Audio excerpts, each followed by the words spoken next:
Welcome to Detroit. Doesn't matter if you have one ass cheek and 3 toes. I will beat your ass. You can drown them. And that's what we gotta be. That's who we have to be. Because that's our domain. That is our domain.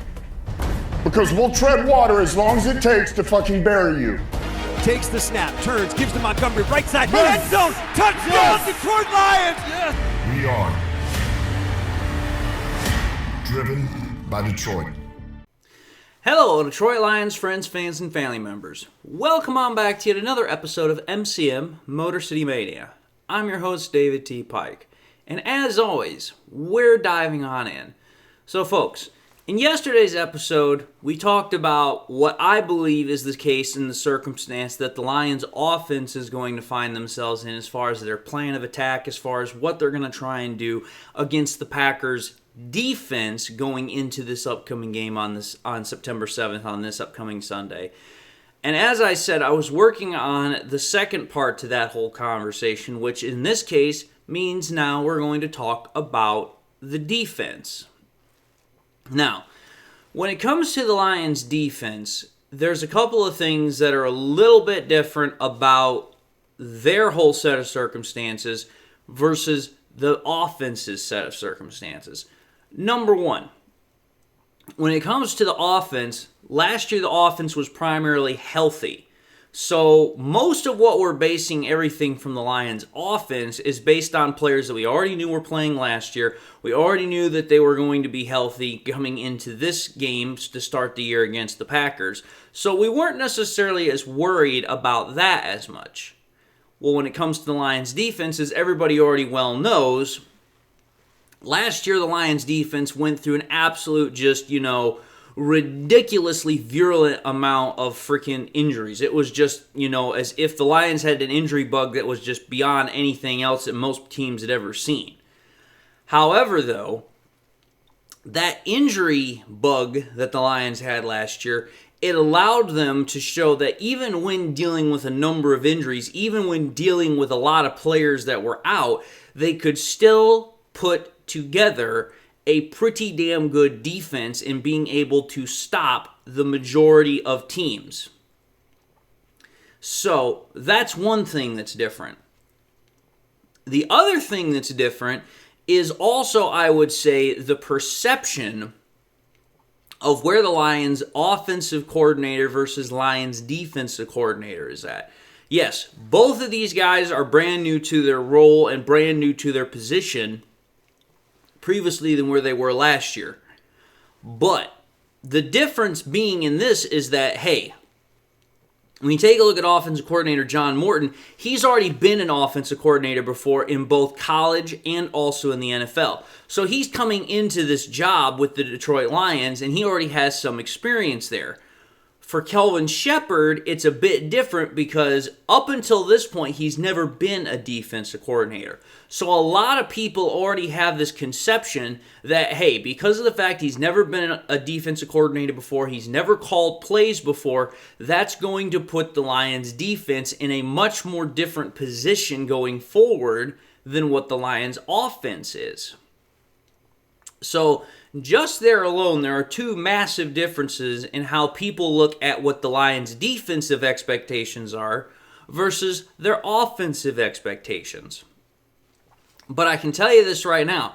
The expectations are the exact same inside of the Lions' own building, regardless of, what potential experience one might have over the other, because of the fact of what we've already heard from the coaches, what we've heard from the players, what we've heard from people outside of the organization that have observed the Detroit Lions defense in action.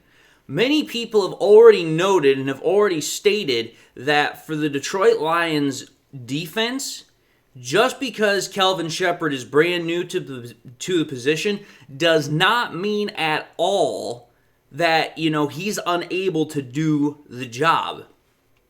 In fact, if anything, a lot of people have already noted that the defense seems to be, in some cases, as if it is more in a position to do exactly what people are expecting it to do, despite the fact that Calvin Shepard is completely brand new to the role, not only in terms of the fact that it's with the Detroit Lions this year and he's never had the position before, but also he's never actually done the job before. So when you take a look at it, the Lions defense, it's definitely been ridiculed. It's definitely been looked down upon. It's definitely been held in this contemptuous sort of way that they just can't do the job because, well, they're inexperienced. They don't seem to have what they need to have in order, to be successful. But I can tell you this right now. If you step back and away from that for a minute or two, you actually believe what's going on from what, other people have said about the Lions, they should be fine, especially against the Packers. Why do I say that? Well, let's first and foremost take a look at how this Lions defense did last year in terms of against the run and also against the pass. I'm going to put it up on the screen. When you take a look at the Lions defense from last year in terms of PFF grades, and when you also include statistics, and I'm not talking like just baseline statistics, I'm talking about, a little bit more in-depth statistics. Some of them are basic, but you have the more in-depth ones that give a pretty decent picture. Let's take a look at this. We'll start with the run and move over to the pass. When you take a look at the Lions' run defense last year, their PFF grade was a 71.4, which was ranked 12th best out of all teams in the NFL. They gave up 1,672 yards, which was 5th best. They gave up 86 first downs in terms of rush defense, which was ranked 4th. And then in terms of rushing touchdowns and rush average, it was 18 touchdowns and a 4.5 average, which both were tied 18th in the NFL. So, okay, in terms of the rush defense is quantified, they had an above average kind of track record last year when you include the fact that, okay, their PFF statistics were just outside the top 10, but their actual basic statistics, for the most part, were inside the top 10. So again, you're kind of looking at an above average to fringe top 10 rush defense last year. Now, when you take a look at the pass defense, again, you get a very similar picture. But I wouldn't say it was fringe top 10. I would say in this case, it was fringe top 5.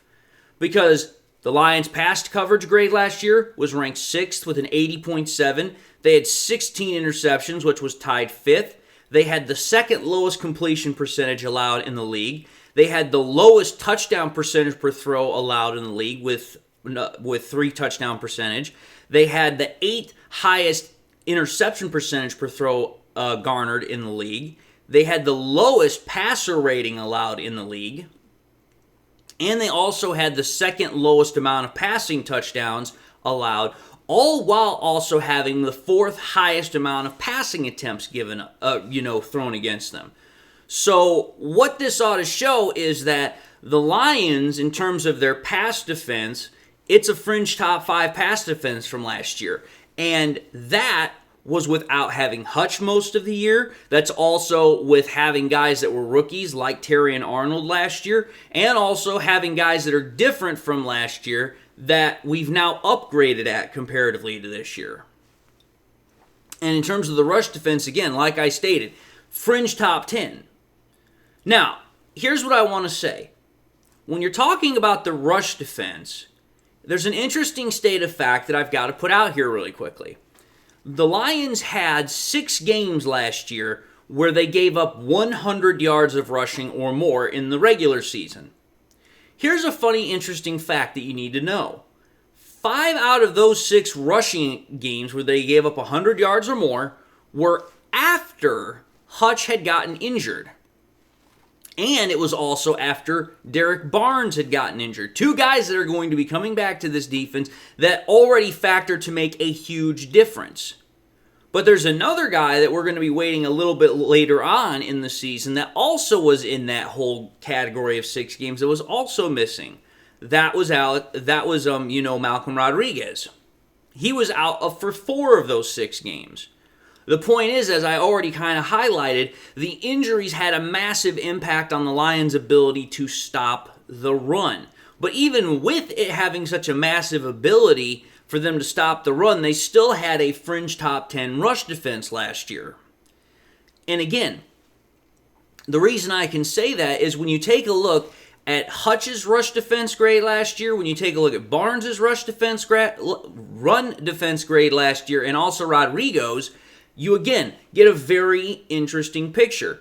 Hutch had a 70.6 rush defense grade. Barnes had a 77.2, and Rodrigo had an 87.1. When you miss those guys and you have them gone for either 2/3 of the season, 1/3 of the season, whatever the case might have been, those are massive losses for the Lions, both in the run defense and in the pass defense, because those two feed off each other. So getting those guys back, even though we don't have Rodrigo back just yet, but getting back Hutch and Barnes, that's going to be a huge bonus, a huge help for the Lions defense. Now, that's just the introductory part of all this. The injuries that we know, they're well known, and they had an obvious mass impact on both the Lions' ability against elite teams and teams that either had a primary focus on running the football. And when you think about it, that was either due to circumstance or personnel available that those teams had. Whether it was, i.e., the weather, they didn't exactly have the greatest quarterback, or the team was up at some point during that game, and what they wanted to do is they wanted to run the clock out, so they chose to run the ball more. But like I said, when you start factoring in all these guys that are coming back from injury, Barnes, Hutch, Anzalone, these are guys that were going to make a huge difference in terms of the leadership component on the field, but also in terms of the talent that was missing in either some or majority of the games that I just mentioned. And with Barnes back, that's going to obviously compensate the loss of Rodrigo, but having Hutch back and having Anzalone back, two of your biggest and best players in terms of leadership and also in terms of talent coming back and playing, that's going to really, really help, because the Lions were without both of those guys for a substantial bit last year. Now, the reason that getting these guys is important is because when you take a look at how Hutch and the Lions defense was performing before he got hurt, the Lions defense was a damn near brick wall. I mean, there's no way that anybody can deny. I don't care how crazy a Packers fan is, you cannot deny it. Because when you take a look at the Lions defense on a base level, for the first 5 games that they played, which would have been all the way up to week 6 because we had an early bye week last year, the Lions were number 1 in terms of points given up with 91. They were 7th in the league in terms of yards total given up with 1,744. They were ranked 11th in pass yards given up with just a little over 1,300. They were tied for the 6th lowest completion percentage given up. They were tied 6th for the lowest pass average given up. They were tied 1st for the lowest amount of pass touchdowns given up. Tied 3rd for the most amount of passing interceptions or interceptions that were garnered. They had the 3rd lowest passer rating given up. They were tied 11th in terms of sacks garnered. And they were ranked 1st in rush yards given up, tied 5th in terms of rushing average given up, and tied 9th in terms of rushing touchdowns given up. Okay there. That right there ought to spell something very different from what I'd already talked about from the total stats that the Lions had given up with, Hutch and everybody else that I just mentioned gone versus when Hutch and everybody else was virtually still playing. Because after Hutch's injury, where all these other people started getting hurt and everything started unraveling, it shows the impact that not only Hutch's injury had, but everybody else's had as, the injuries started continuing to stack up. But with everybody back for the entirety of the Lions defense, save 2 people, which obviously those two people that I'm talking about are Rodrigo and McNeil, this Lions defense should pick right back up where they were at. But not only do I think they're going to pick right back up where they were at, I think they're going to surpass it. Because consider this. The Lions defense is 95% healthy based off of last year's starters. But many of these starters have gained yet another year of experience and development, and the reports out of camp have shown how certain players have made massive leaps forward even after having, great years, even if they were shortened years last year. Or if they maybe had a bad year last year, again, the reports have shown that they have also gotten better and they have a potential to break out. And I'm talking about guys like, again, Aiden Hutchinson, Jack Campbell, Terry and Arnold. So again, we've been hearing these reports all offseason. And again, it's not just the Lions' own beat reporters. It's also outside reporters that have gone into the Lions training camp and they're like, dude, these guys are playing at a really, really freaking high level. And let me explain what that means in terms of not only the statistics, but also in terms of the analytics, because that's exactly what you guys know me to do. Let's take a look at Jack Campbell's statistics and analytics, and we'll also take a look at Hutch's, and we'll take a look at another guy who didn't play here last year, but he's replacing someone who is important and is going to factor in very largely into the Lions' defense, and that's DJ Reed. When you take a look first at Jack Campbell's stats and analytics last year for the Detroit Lions, playing 50% or more of the snaps, because obviously Jack Campbell played all last year, this is what you get. He was tied 4th out of all linebackers with a 77.4 rush defense grade. He was ranked 9th out of all linebackers with an 81.5 run defense grade. He was ranked 5th in terms of his tackle grade with an 81.9. His coverage grade was ranked 7th out of all linebackers with a 72.2. His missed tackle percentage of 7.5 was ranked 6th. His stop percentage in terms of run defense was ranked 3rd at 10.7. His zone defense grade was ranked 4th out of all linebackers at a 74.1. And his man defense grade or man coverage grade was ranked tied 28th with a 66.2. Let's just call it for what it is there. Apart from the man defense coverage, Jack Campbell was top 10 across the board. And again, that's last year. And all we've heard out of camp about Jack Campbell is he's better, he's gotten even more experience, he's gotten even more comfortable at being in that linebacking role than he was last year. So that's Jack Campbell. When you flip over to Aiden Hutchinson, who again only played 5 games last year, but it doesn't matter. The impact that he had already shows that when he's fully healthy, he's going to be absolutely just a monster. Because take a look at what he did in terms of those 5 games. And again, 5 games, so only a third of the overall games, but he still qualified for 20% of the overall snaps. That's important. In those 5 games, Aiden Hutchinson had the number 1 pass rush grade of 95. He had the number 1 pass rush win rate percentage of 38.3. His run defense grade, even though it was not on the same level as his pass rush grade, it's still substantially higher than a lot of other guys at a 70.6, which ranked 37th. But also notice this. He had a 0 missed tackle percentage. He didn't miss any tackles according to PFF, which was tied number 1. And even though his sacks were only at 7.5 last year, again, 5 games, that was still tied for 36th best. So again, what that ought to tell you is that Hutch literally was on the verge last year of having probably one of, if not the best statistical season in the modern NFL for an edge rusher before he got hurt. And then let's take a look at DJ Reed, who's coming into the Detroit Lions after playing with the Jets last year. Which means, again, he factors into having a huge role because obviously, he's replacing Carlton Davis.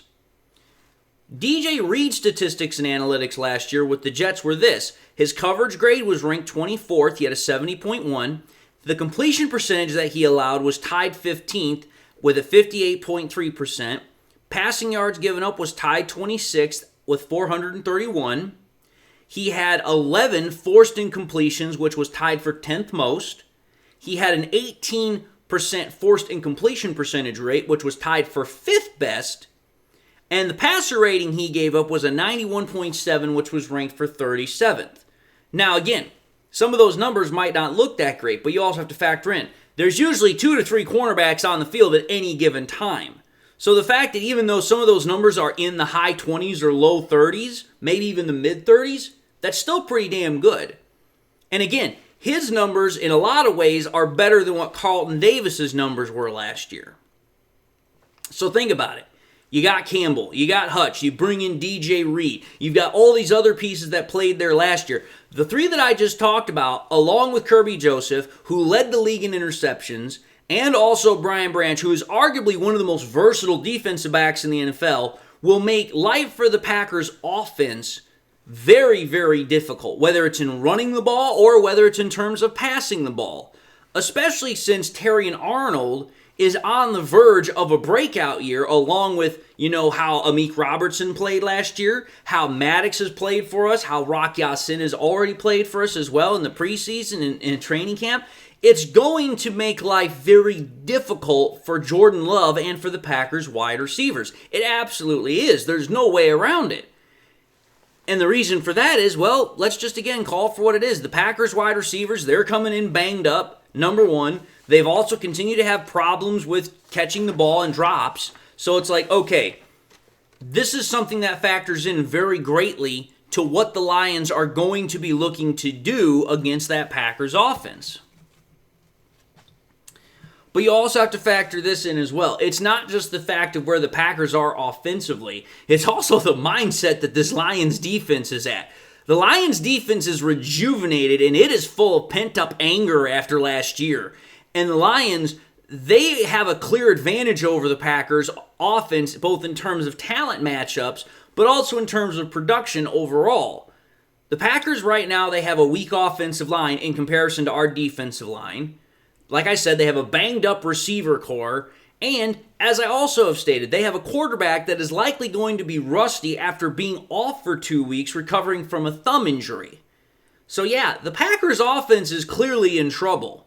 Regardless of what any Packers fan wants to say, it's like, listen, when you actually pull back the curtains and you take off the horse blinders and, take off the rose-colored glasses, the offense is in trouble. And it's because of exactly what we've heard about all summer from this Lions defense. This Lions defense has a tenacious drive and a vicious effort that, they have had all offseason. Let me further extrapolate upon that. Again, talking about Hutch here. When you take a look at how Hutch performed against the Packers in 2024, I'm going to tell you this right now, you're not going to find anything because Hutch got injured before we played the Packers. So if you want to try and find any sort of evidence or stats or whatever, you have to go all the way back to 2023. Well, when you take a look at how Hutch performed against the Packers in 2023, this is what you get. He had a pass rush grade that I estimated to be at 78.3.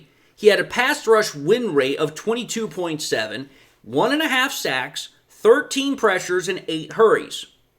Now, Hutch's numbers against the Packers in 2023, they were pretty darn good, which reflected in his overall elite season in 2023, which he had 12.5 sacks. He was ranked 5th in terms of the entire NFL in terms of his pass rush grade of 91.2, and his pass rush win percentage rate was also 5th best at 21.3%. So keep all that in mind because understanding that is going to be important when you then factor in how damn prolific Hutch was before his injury. But why? Let me tell you something. If you stuck this long, you're about to find out why this is going to make a huge, huge bit of difference. Because the reason why is because outside of, what's been going on inside the Lions' own camp, so I'm talking about outside reporters, ex-coaches that have shown up and everything, they've all echoed the exact same things that Lions fans and Lions coaches and Lions beat writers, Lions podcasters have been saying. Hutch is even better than he was last year pre-injury. And as I already highlighted, Hutch was elite in 2023. And before his injury in 2024, he was almost certainly going to be the Defensive Player of the Year and the best edge rusher in football. Now he's back, he's fully healthy, and he's even better than that. And last year, here's where this makes a huge bit of difference when we get ready to play the Packers September 7th. The Packers never had to deal with Hutch, like I said last year, due to his injury.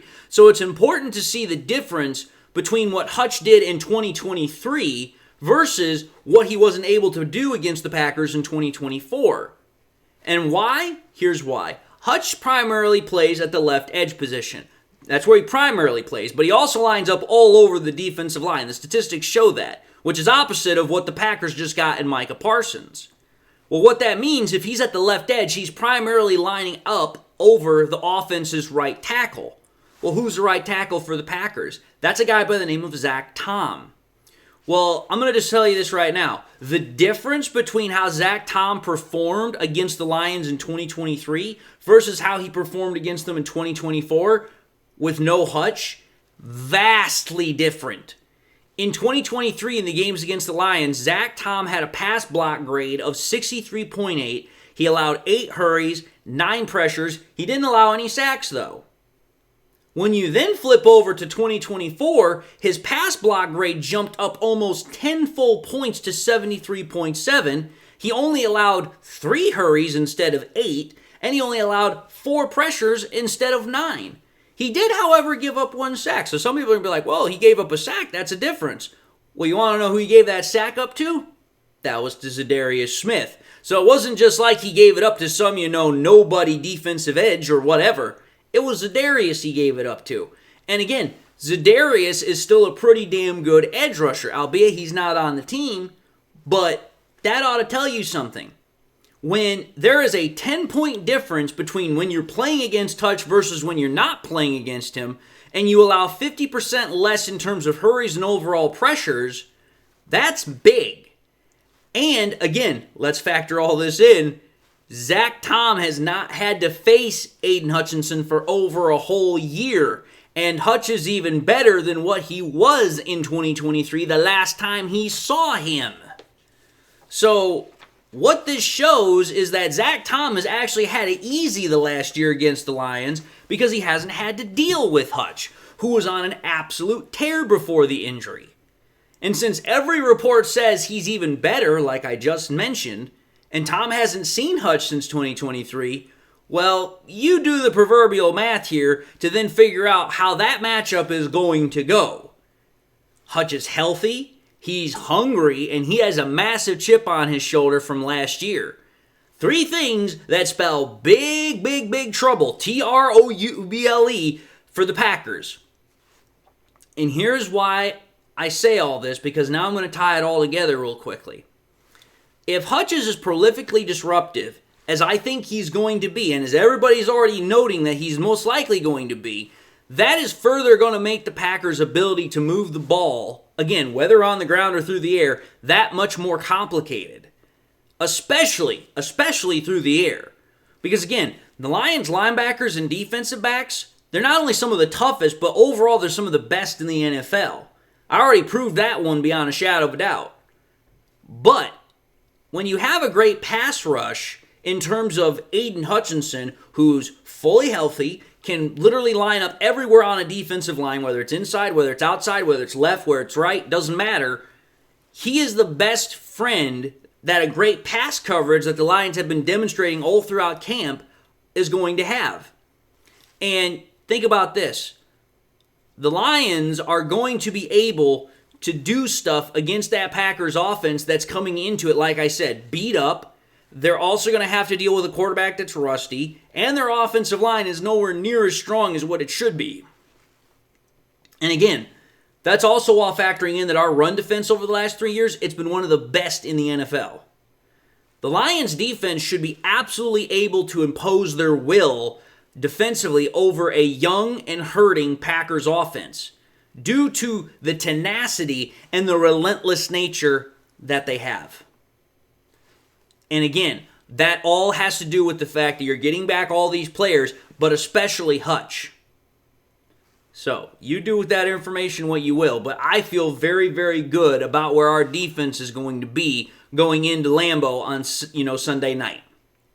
But Anyway, folks, I've reached the conclusion of my episode, so I just want to say thank you all for watching another episode of MCM Motor City Mania. If you like what you saw, hope you all watch the next bit of content that I've got coming out. If you also like the content, I hope you'll subscribe. If you subscribed just recently, but you forgot to do so at the time while you were subscribing, or you subscribed in the past and you also forgot to do so, I want to highly encourage y'all, please make sure you hit that bell notification icon so you guys never miss any more content that I push out. Hope y'all are doing well. Hope y'all enjoyed your Labor Day holiday. And so having said that, I just want to say God bless. And until the next time we meet, I'll see you all in the next episode.